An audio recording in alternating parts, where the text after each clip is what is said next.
दोस्तों ये कहानी है जमाल नाम के एक बहुत ही दिलचस्प आदमी की, जो एक थीम पार्क में काम करते करते कब 13वीं शताब्दी में पहुंच गया उसे पता ही नहीं चला। कहानी की शुरुआत में हम जमाल को अपने मुंह में वाइब्रेटर घुसाते हुए देखते हैं। वो अपने जीभ, मुंह, दांत, कान सब कुछ को जड़ से साफ कर रहा था। वो अपने नाक के बाल, कान के बाल, झांट के बाल सभी को जड़ से उखाड़ फेंकता है, जो करने में उसे बहुत दर्द होता है और बाद में बड़े मजे भी आते हैं। खैर, नाच गाना हो जाने के बाद वो 23 नंबर जर्सी पहनकर अपने ऑफिस पहुंचता है। रास्ते में भी वो सड़क से ज्यादा अपनी खिलखिलाती हुई शक्ल को देख रहा था। थीम पार्क पहुंचते ही उसका साथी कहता है कि बॉस ने उन्हें आज उनके केबिन पर बुलाया है। केबिन में बॉस उन सभी से कहती है 2 किलोमीटर दूर और एक थीम पार्क बन गया, जिसका थीम इतना अच्छा और रियलिस्टिक है कि वहाँ पर जाने पर लोगों को लग रहा है कि वो लोग असली दुनिया में पहुँच चुके हैं। इसीलिए हमारा धंधा अभी चौपट होने के कगार पर है और ऐसा ही चलता रहा तो हमें कटोरा लेकर रास्ते पर बैठना होगा। इतनी गंभीर, चिंताजनक, संगीन, महत्वपूर्ण, विचारशील बात को सुनकर भी जमाल को मजाक सूझ रहा था और इस बात पर वो बॉस की जमकर बेइज्जती कर देता है, जिस वजह से बॉस उसके ऊपर गुस्सा होकर उसे बाहर गंदे पोखर को साफ करने का काम देती है। जमाल जो घर से इतना साफ निकला था, थीम पार्क आकर उसे आखिरकार गंदगी साफ करना पड़ रहा था। इसीलिए वो अपने साथी के साथ इस काम को छोड़ने का एक मोटा सा प्लान बना रहा था। तभी उसकी नजर पानी के नीचे दबे हुई एक सिटी गोल्ड के मंगलसूत्र के ऊपर जाता है। वो उसे लेने के लिए हाथ बढ़ाता है तो वो जादुई मंगलसूत्र उसे गंदे तालाब में खींच लेता है। आगे हम जमाल को जंगल के बीच एक दूसरे तालाब से उठते हुए देखते हैं। वो काफी डरा हुआ था। तभी वो अपने सामने स्टील के जूते और बोरिया से लपटा हुआ एक भिखारी को देखता है। उस भिखारी ने इतनी पी रखी थी कि वो अपने पैरों पर ठीक से खड़ा भी नहीं हो पा रहा था। वो जमाल के सामने 2-3 शब्द कहकर लुढ़क जाता है। जमाल उसे रोटियों की तरह उलट पुलट कर देखता है और उस पियक्कड़ को बचाने के लिए जंगल में मदद की गुहार लगाता है। जमाल को लग रहा था उस पियक्कड़ को ऑक्सीजन चाहिए, इसीलिए वो उसे अपने मुंह से ऑक्सीजन देने के लिए जाता है, लेकिन उस पियक्कड़ के मुंह से शराब की महक आ रही थी। इसीलिए जमाल उसके मुंह पर माउथ स्प्रे मारता है और तभी वो पियक्कड़ भी अपने होश में आ जाता है। अब क्योंकि जमाल ने उसकी जान बचाई है, इसीलिए वो पियक्कड़ जमाल को अपने अड्डे पर लेकर जाता है। उस पियक्कड़ के पास अपना पर्सनल एक खच्चर था, जिसको देखकर जमाल हैरान होकर उससे पूछता है, तुझे खच्चर रखने का लाइसेंस कहाँ से मिला? ये तो हमारे यहाँ पर इलीगल है ना। उस पियक्कड़ को लाइसेंस का मतलब पता नहीं था, इसीलिए वो उसे अपनी बीवी की कहानी बताने लगता है और जमाल को खाने के लिए उसका बनाया हुआ चखना देता है। जमाल को इन सब से कोई मतलब नहीं था और उस पियक्कड़ के शरीर से बहुत बदबू भी आ रहा था, इसीलिए जमाल उसे अपने बटुए से साबुन और नारियल तेल खरीदने के लिए $2 निकाल कर देता है। दोस्तों, बंदर क्या जाने अदरक का स्वाद, उस पियक्कड़ के लिए वो पैसा किसी काम का नहीं था, इसीलिए जमाल के जाते ही वो उस कागज को जलाकर उससे अपना हाथ सेकने लगता है। खैर, जमाल अकेला ही जंगल में भटकते भटकते भेड़ चालों के साम्राज्य में पहुंच जाता है। महाराज को देखते ही वो खुशी से उछल पड़ता है, क्योंकि उसे लग रहा था कि वो 2 किलोमीटर दूर उसी थीम पार्क में आ चुका है, जो दिखने में एकदम रियलिस्टिक था। वो राजमहल के पास जाकर पहरेदारों से कहता है कि वो उनके मैनेजर से मिलना चाहता है, जिसमें पहरेदार उसे अंदर आने नहीं देते और उसे धक्का दे देते हैं। इससे जमाल का पारा सर पर चढ़ चुका था और वो उन दोनों पहरेदारों से कहता है कि अगर वो दोनों उसे अंदर जाने नहीं देते हैं तो वो उन दोनों के पिछवाड़े में उन्हीं का ही भाला घुसा देगा। साथ ही साथ वो उन्हें बताता है कि वो फ्लोरेंस के नॉर्मंडी से आया है। नॉर्मंडी का नाम सुनते ही वो दोनों सिपाही उसे अंदर जाने देते हैं, क्योंकि कुछ ही दिनों के अंदर नॉर्मंडी से वहाँ के महाराज के दूत यहाँ पर आने वाले थे। अंदर सभी लोगों के कपड़े और उनके वेशभूषा को देखकर वो बहुत आश्चर्यचकित था। उसने सोचा था कि वो थीम पार्क एकदम रियलिस्टिक होगा, लेकिन एकदम असली के जैसा होगा ये उसने कभी नहीं सोचा था। वहीं पर ही वो विक्टोरिया नाम की एक बहुत खूबसूरत लड़की को देखकर उसका अता पता व्हाट्सएप नंबर लेने के लिए उसके आजू बाजू में मंडराने लगता है। तब तक वहाँ पर वहाँ के जालिम सेनापति आकर सभी लड़कियों को उठा उठा कर उनकी वजन देख रहे थे और उनके साथ बदसलूकी, बदतमीजी कर रहे थे। वो सेनापति विक्टोरिया के साथ भी बदतमीजी करता है, जो कि जमाल को कतई बर्दाश्त नहीं होता। वो इसके खिलाफ बगावत करता है और सेनापति से कहता है कि अगर उसने फिर से किसी लड़की को छुआ तो वो मैनेजर के पास जाकर उसकी शिकायत करेगा। सेनापति को पता था कि जमाल उसका एक झांट भर बाल तक नहीं उखाड़ सकता, इसीलिए वो उसे अपनी स्टील की तलवार दिखाता है। जमाल को लग रहा था कि वो सरोजनी मार्केट से खरीदा हुआ नकली तलवार है, इसीलिए वो तलवार को हाथ से हटाकर सेनापति की काफी बेइज्जती करता है। तभी महाराज का एक खास आदमी आकर जमाल को महाराज के पास लेकर जाता है। दरअसल महाराज की बेटी यानी राजकुमारी की शादी नॉर्मंडी के राजा के साथ कुछ ही दिनों के अंदर होने जा रहा था। महाराज को लगता है कि जमाल नॉर्मंडी के राजा का दूत है, इसीलिए वो उससे पूछता है कि नॉर्मंडी के राजा कब उनकी बेटी के साथ शादी करने के लिए यहाँ पर पधार रहे हैं। जमाल को अभी भी ये सब कुछ फर्जी लग रहा था, इसलिए वो मजाक मजाक में कह देता है, जहाँपना कुछ ही दिनों के अंदर महाराज यहाँ पर पधार रहे हैं। ये बात सुनकर महाराज खुश होकर अपने नौकरों को जमाल की खूब खातिरदारी करने के लिए कहते हैं। इसके बाद महाराज का वो खास आदमी जमाल को पूरे महल की सैर करवाता है। जमाल को बहुत जोर से पेशाब आया आया था, इसीलिए वो संडास के अंदर जाता है, लेकिन अंदर की बदबू और पुराने जमाने की लैट्रिन को देखकर वो बिना मुँह ही बाथरूम से निकल आता है। इसी बीच जमाल महल के लोगों को बाहर जाते हुए देखकर उनके पीछे पीछे बाहर आता है। दरअसल महल के बाहर सभी लोगों के बीच में एक आदमी का सर कलम किया जा रहा था। जमाल के लिए ये अभी भी एक नाटक था, इसीलिए वो भरी बाजार में उस आदमी को चीयर करने लगता है, जो देखकर वहाँ पर सभी लोगों के साथ साथ वो मरने वाला आदमी भी सोचता है कि आखिर ये कैसा आदमी है जो मेरे मरने पर भी खुशी मना रहा है। अब सर कलम हो जाने के बाद जमाल ने जैसे ही उस कटे हुए सर को उठाया वो खुद बेहोश हो गया। कुछ घंटे बाद वो चीख चीख कर होश में आता है और अपने आप को विक्टोरिया के कमरे पर पाता है, जहाँ पर विक्टोरिया उसकी सेवा में लीन थी। वो विक्टोरिया से पूछता है, विक्टोरिया मुझे बताओ क्या ये 2001 चल रहा है? जिसमें विक्टोरिया उसे साल 1328 बताती है, यानी 13वीं शताब्दी। ये बात सुनते ही जमाल के तो पैरों तले से जमीन ही खिसक जाता है और उसका दिमाग भी सुन पड़ जाता है। तभी विक्टोरिया जमाल के गले में एक चेन देखकर अपनी ब्रा उतारने लगती है। जमाल सोचता है कि शायद विक्टोरिया उसे अपनी देने वाली है, इसीलिए वो तुरंत फटाफट अपने डेनिम के जींस को उतारने लगता है। तब विक्टोरिया उसे अपने ब्रा के अंदर मौजूद वो लॉकेट दिखाती है जो जमाल भी अपने गले पर पहना हुआ था। विक्टोरिया उसे बताती है कि वो चेन वो लोग पहनते हैं जो मच्छर मारो महाराज मारो मिशन में शामिल है। ये बात सुनकर जमाल उससे पूछता है कि वो लोग आखिर महाराज को क्यों मारना चाहते हैं, जिसमें विक्टोरिया उसे बताती है कि कई वर्षों पहले यहाँ पर एक होनहार महारानी थी, जिसको इस नए महाराज ने ठग कर उससे उसकी कुर्सी छीन ली, और इसीलिए ही विक्टोरिया और उसके गैंग मेंबर्स मच्छर मारो महाराज मारो मिशन पर काम करके महारानी को उनकी हक की कुर्सी वापस करना चाहती है। जमाल के सामने अभी सब कुछ दूध का दूध और पानी का पानी हो चुका था। तभी महाराज का वो खास आदमी जमाल के पास आकर उसे हॉर्स राइडिंग के लिए अपने साथ लेकर जाता है। जमाल ने जिंदगी में घोड़ा तो दूर की बात खच्चर की सवारी तक नहीं किया था, पर महाराज के सामने वो ये बात कह नहीं पाता और घोड़े की चढ़ाई करना शुरू कर देता है, जिसमें वो घोड़ा उसे खींचकर अपने साथ लेकर जाता है। और ये देखकर सभी लोग जमाल के ऊपर बहुत हंसते हैं। रात को विक्टोरिया जमाल के पीठ में जोक छिड़क कर गरम सलिए से उसका मसाज कर रही थी। जमाल बहुत डरा हुआ था। वो हकलाते हकलाते विक्टोरिया से उस तालाब के बारे में पूछता है जिसके किनारे एक पियक्कड़ भिखारी रहता है। दरअसल जमाल सोच रहा था कि फिर से वो उस तालाब के पानी में गिरकर अपने समय में पहुंच जाएगा। तभी महाराज का वो खास आदमी आकर जमाल को महाराज के द्वारा आयोजित किए हुए एक दावत पर बुलाता है। इधर दावत में महाराज मुर्गे के पीछे हाथ डालकर उसका पूरा टंगड़ी निकालकर उसे जमाल को खाने के लिए देते हैं। फिर वो कुत्ते से अपना हाथ चटवाकर उसी हाथों से जमाल को मटर परोसते हैं। इसके बाद महाराज भरी सभा में सभी के सामने जमाल को नॉर्मंडी डांस दिखाने के लिए कहता है। जमाल जो 21वीं शताब्दी का था, उसे नॉर्मंडी डांस आता ही नहीं था, इसीलिए वो संगीतकारों को डीजे की धुन बजाने के लिए कहकर खुद उस डीजे में ठुमका लगाता है। थोड़ी देर के अंदर वो बादशाह हनी सिंह और MC स्टैन की तरह वहाँ पर रैप गाना भी शुरू कर देता है, जिससे वहाँ पर सभी लोग यहाँ तक कि महाराज भी उछल कूद करने लगते हैं। जमाल के इस कला को देखकर महाराज की बेटी यानी राजकुमारी उसके ऊपर फिदा होकर भरी सभा में ही मौका मिलने पर उसे चूस जाती है। इधर से सेनापति भी ये सब कुछ देखकर जमाल को मारने के लिए जाते हैं। जमाल जो इस बात से अवगत हो चुका था कि आज उसकी जिंदगी गई, वो अपनी जान बचाने के लिए भागते भागते महल के ऊपर चढ़ जाता है। इधर मच्छर मारो महाराज मारो गैंग के लोग भी महाराज को मारने के लिए उसी पार्टी में मौजूद थे। उधर सेनापति के डर से जमाल ऊपर से कूदकर उन लोगों के ऊपर आ गिरता है जो महाराज को मारने आए थे।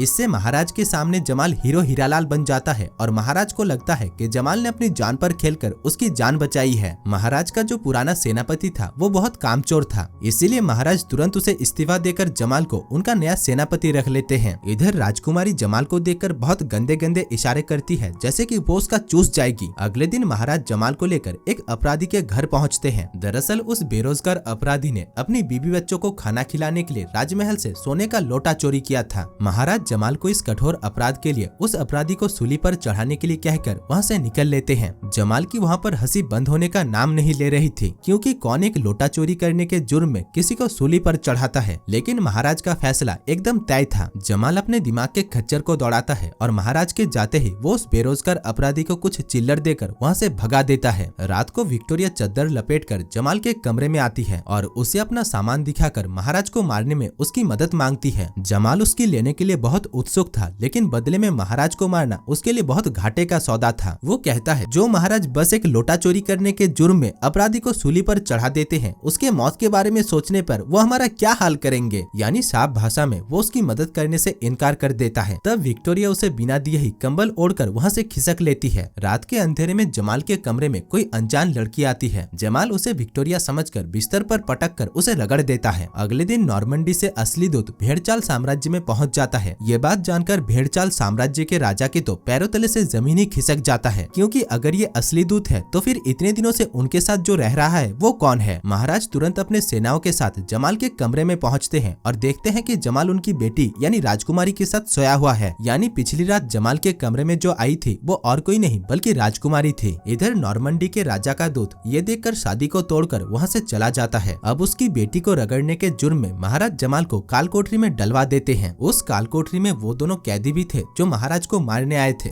खैर अगले दिन महाराज उन तीनों को भरे बाजार में जान से मारने की सजा देते हैं। सबसे पहले सिपाही जमाल को पकड़कर उसका सर धड़ से अलग करने के लिए उसे लेकर आता है। तभी जमाल अपनी जान बचाने के लिए उन सभी से कहता है कि वो भविष्य से आया हुआ एक जादूगर है और अगर उन्होंने उसे एक खरोच तक पहुंचाया तो वो उन सभी को जलाकर मार देगा। जो कहते कहते वो अपनी जेब से 21वीं शताब्दी का एक टिच्चू सा लाइटर निकालता है, लेकिन उसकी किस्मत इतनी खराब थी कि वो लाइटर भी नहीं जलता। अब सभी सिपाही उसे पकड़कर उसे मारने के लिए लेकर आते हैं। तभी अचानक जल्लाद के गले में एक सेब का टुकड़ा फंस जाता है। ये देखकर सभी को लग रहा था कि जमाल के जादू से ही ये सब कुछ हुआ है। मौका मिलने पर जमाल भी फेंकना शुरू कर देता है और कहता है कि अगर किसी ने उसे मारा तो वो उन सभी को सेब खिलाकर जान से मार देगा। जो कहते कहते वो सूर्य देवता को उनकी तरफ आग फेंकने के लिए कहता है। तब तक वहाँ पर आग जलना शुरू हो चुका था। सभी को लगता है कि जमाल ने ही ये सब कुछ किया, लेकिन हम देखते हैं कि ये सब कुछ जमाल ने नहीं बल्कि विक्टोरिया अपने साथियों को बचाने के लिए कर रही थी। इस भगदड़ के बीच जमाल भी उन तीनों के साथ घोड़ा गाड़ी में बैठकर वहाँ से निकल लेता है। इसके बाद विक्टोरिया जमाल को उसी तालाब के पास लेकर जाती है जिस तालाब से होकर जमाल इस 13वीं शताब्दी में आया था। जमाल की मुलाकात वहाँ पर उस पियक्कड़ भिखारी से होता है, जिसके साथ बात करने पर उसे पता चलता है कि वो पियक्कड़ भिखारी दरअसल विक्टोरिया के पिता है और वो पहले भेड़चाल साम्राज्य के सेनापति थे। विक्टोरिया जमाल को उसके साथ मच्छर मारो महाराज मारो मिशन पर काम करने के लिए भी कहती है, लेकिन जमाल को अपनी जान बहुत प्यारी थी, इसीलिए वो अपने टाइम में वापस जाने के लिए उस तालाब के पास पहुंचता है। तालाब के पास वो अपनी छोटी सी मुंह से भारी भरकम मंत्रों का जाप करता है, पर फिर भी वो अपने टाइम में वापस नहीं पहुंचता। तभी उसे याद आता है कि वो विक्टोरिया से धीरे धीरे से प्यार करने लगा है, इसीलिए वो उसे छोड़कर नहीं जाएगा। इधर महाराज की सेना कबीले को तहस नहस करके विक्टोरिया को अपने साथ लेकर गए थे। जमाल को इस बात का पता चलते ही वो बौखला जाता है। कबीले के सभी लोग तब तक हिम्मत हार चुके थे और वो लोग महाराज से लड़ने के लिए तैयार नहीं होते। जमाल उन्हें मोटिवेट करने और उनकी हिम्मत जुटाने की बहुत कोशिश कर रहा था। तभी उनके बीच में फरिश्ता बनकर उनकी महारानी आती है, जो इतने सालों से छिपकर उन्हीं के बीच में गुलामों की तरह काम कर रही थी। महारानी को देखते ही वो सभी मोटिवेशन से भर उठते हैं। उनके पास सेना बहुत कम था, इसीलिए जमाल अपनी कड़ी तपस्या और मेहनत से उन्हें ट्रेन करता है और उन्हें युद्ध कौशल सिखाता है। इसके बाद आखिरकार वो दिन आ ही जाता है जब वो सभी अपने पीछे पर्दा लटकाकर फर्जी महाराज से उनका साम्राज्य छीनने के लिए महल के बाहर भीड़ लगाते हैं। थोड़ी देर में फर्जी महाराज की सेना असली महारानी की सेनाओं के ऊपर भारी पड़ रहे थे। तभी काले घोड़े के ऊपर सवार होकर हम एक सुपर हीरो को वहाँ पर आते हुए देखते हैं। उसे देखकर सभी लोग डर के मारे करहाने लगते हैं। वो लोग सोचते हैं कि शायद वो उन सभी का काम तमाम कर देगा, लेकिन वो काला बुरगुंडा एक लकड़ी से जाकर टकराता है और मुंह के बल गिरता है। हम देखते हैं कि वो और कोई नहीं बल्कि जमाल था। खैर अब लड़ाई उन दोनों के बीच एकदम बराबर चल रही थी। दूसरी तरफ हम महाराज को देखते हैं, जिनकी फटकर हाथ में आया हुआ था। सेनापति उसे ऊपर से गिराकर जान से मार डालता है ताकि वो महाराज की कुर्सी को अपने कब्जे में कर सके। इसके बाद वो सेनापति विक्टोरिया को भी अपने कब्जे में कर लेता है। जमाल उसे बचाने के लिए जाता है और कई मिनटों तक उस सिपाही के साथ लड़ाई करके आखिरकार उसे जान से मार ही देता है। अब वो लोग इस युद्ध को जीत चुके थे और महारानी को अपनी कुर्सी भी मिल चुकी थी। जमाल का काम अब समाप्त हो चुका था, इसीलिए वो अपने टाइम में वापस जाने के लिए तालाब के पास आता है, जहाँ पर सभी लोग उसे अलविदा गुड बाय टाटा कहने के लिए आए थे। तभी जमाल अचानक होश में आता है और देखता है कि वो उसी थीम पार्क में पड़ा हुआ है। यानी अब तक उसके साथ जो कुछ भी हुआ ये सब कुछ बस उसका एक सपना था। इसके बाद अपनी मैनेजर से बात करके जमाल उस थीम पार्क को वैसा ही बना देता है जैसा उसने 13वीं शताब्दी के उस दुनिया पर देखा था। जिससे होता ये है कि कुछ ही दिनों के अंदर उनका ये थीम पार्क फिर से पहले के जैसा ही चलने लगता है। इसी बीच एक दिन जमाल उस थीम पार्क में विक्टोरिया की जैसी ही एक लड़की को देखता है। वो उससे उसका अता पता व्हाट्सएप नंबर पूछने के चक्कर में फिर से उस गंदे पानी में गिर जाता है। होश आने पर वो अपने आप को एक दूसरी जगह पर पाता है। यानी उस गंदे पानी में गिरने के बाद वो फिर से दूसरे समय पर आ चुका है, जहाँ पर कई सारी मुसीबत उसका इंतजार कर रही थी। और दोस्तों इसी के साथ ही इस मूवी की कहानी भी समाप्त हो जाती है। धन्यवाद।